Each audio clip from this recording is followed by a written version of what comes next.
Welcome back to the Knitting Crowd. I'm your host, Mikey. Today we have Send in the Houndstooth Hat. Today is a verbal walkthrough of the instructions.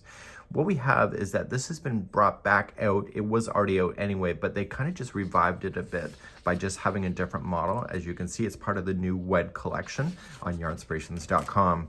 So what this is an average adult hat, and I'm gonna just read you the instructions in today's tutorial, and also just go through any notes that I'm seeing as we're going along in this. So let's begin. First of all, the yarn that is suggested is Patons Classic Wool Worsted that you see here, and there is black and Aran as the two colors, so you just need one ball of each. You're going to need two sizes of knitting needles, so let's go through that. So you'll need a 4mm, a US 6, and also a 4.5mm US 7 in the circular knitting needles. And it says that the circulars are about 16 inches long, and that's the cord that is in between the knitting needles. So it's a cord. I tend to use only 14 inches, but 16 is what they're recommending, and then I have interchangeable so I can change those over. When we go to start this, we're going to be also continuing along to change the knitting needle sizes midway through this project. You're also going to need a set of 5 double pointed. It says 4, but you can do 5 if you want. So it's double pointed needles, and those are 4.5mm that you have. Okay, so you'll have a whole set of those. And usually with this kind of concept, when you're going around in the brim, is that you will need the double points right at the very top in order to bring it to a close. So everything I'm about to suggest in today's video has already been filmed in some format here on our channel, and you can always access that information when you're ready. To begin, if you are going to substitute, here is the gauge size. So it's 20 stitches by 26 rows equals 4 inches with the stocking stitch with the larger needles. So the larger was 4.5mm. So if you want to do a gauge check, that would be with what you're looking to do. So let's begin actually making this. So you're going to cast on with the smaller circular knitting needles, the 4mm US 6 of 96 stitches, and then you're going to join them in the round, placing a marker on the first stitch so that you can count the rounds as you go. We have a generic tutorial available to you of knit 2, purl 2 here on our channel if you would like to be able to do that. So use casting on of 96, and then you can use this format here in order to carry that through. So you're going to do a format of knit 2, purl 2, knit 2, purl 2, and you're going to do that all the way around, and you're going to continually go around and around and around until you have 2 inches in the height of the brim itself. The next round after that is that you're going to make 1 and then knit 12. Make 1 and knit 12, and you're going to keep on repeating that as you go around. Make 1 is available here on the channel just in case you don't know how to do that, so it's just called Make 1. And Make 1 for Yarnspirations is a standard format on how they do it, and I have the tutorial available for that. So what happens when you get that done is that you're going to go from 96 stitches here, but after you start making 1 and knitting 12, you're going to end up with 104 stitches. From here, we're then going to change to a larger knitting needle size, which is the 4.5mm US 7. So here, this is the first round. And in the first round, it actually says refer to the chart.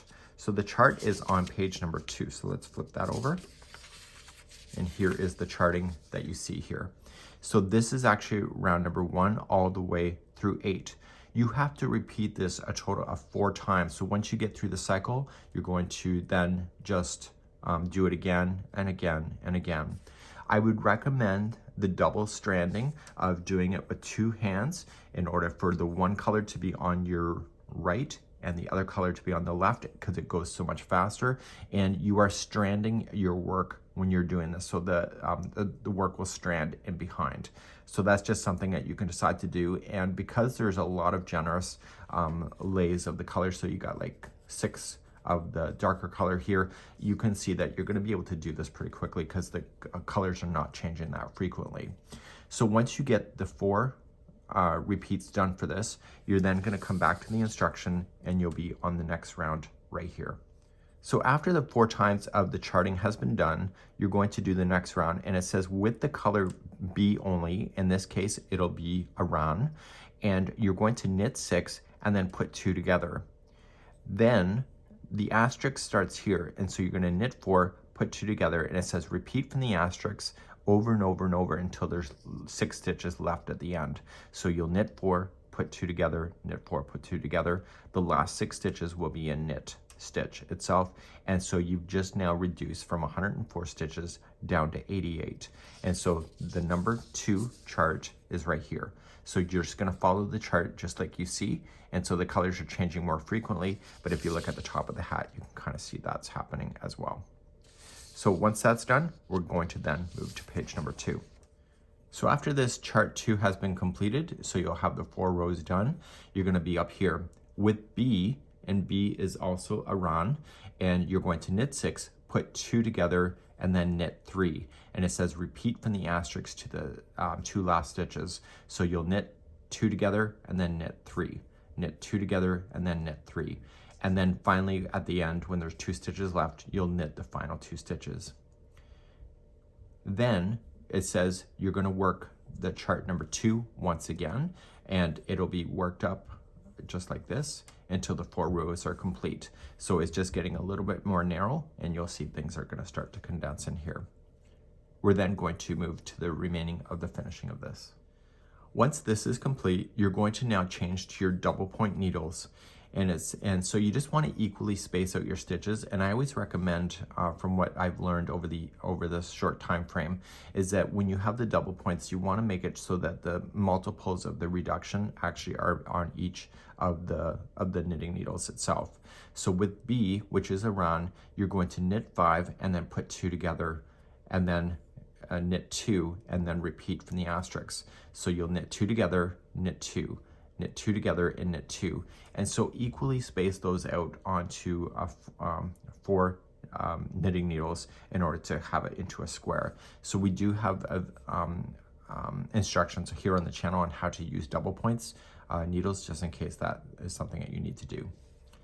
From here, you're going to work number 2, noting that the 8 stitch will be worked only 7 times.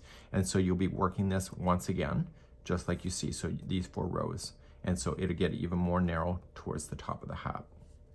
The final 3 rounds are going to be with B, which is a run. You're going to knit 5, and then the asterisk is here, knit 2 together, and then knit 1. Knit 2 together and knit 1, and you'll do it all the way to the last 3 stitches, and you'll knit the final 3 stitches as normal. The next round is knit 4 and put 2 together. So knit 4, put 2 together, so you'll do that all the way around. And then finally, the last round is knit 3, put 2 together, knit 3, put 2 together all the way around, and you'll have 24 stitches left over onto the square double points that you'll have. And then from there, you're going to pick up the end of all of the loops and just collect all the remaining loops off of your knitting needles, and then just pull it shut at the very top and then draw in tightly and secure.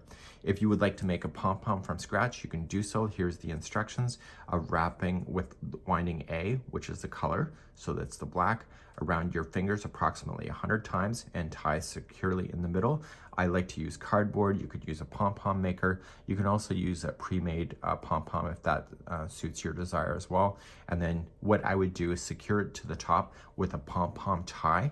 And so the pom-pom tie will allow you to be able to take it off just in case you want to wash it, or maybe somebody really doesn't like a pom-pom. If you're selling at a craft show, you can just undo the bow tie and take it off and say, well, you know what, if you don't like the pom-pom, you can just remove it as well.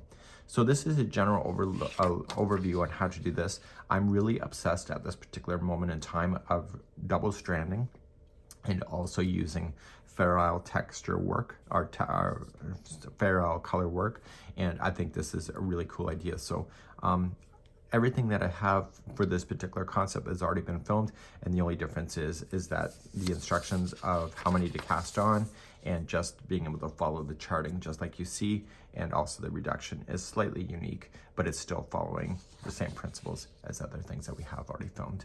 So please enjoy your day, and we hope to see you again real soon. Bye-bye.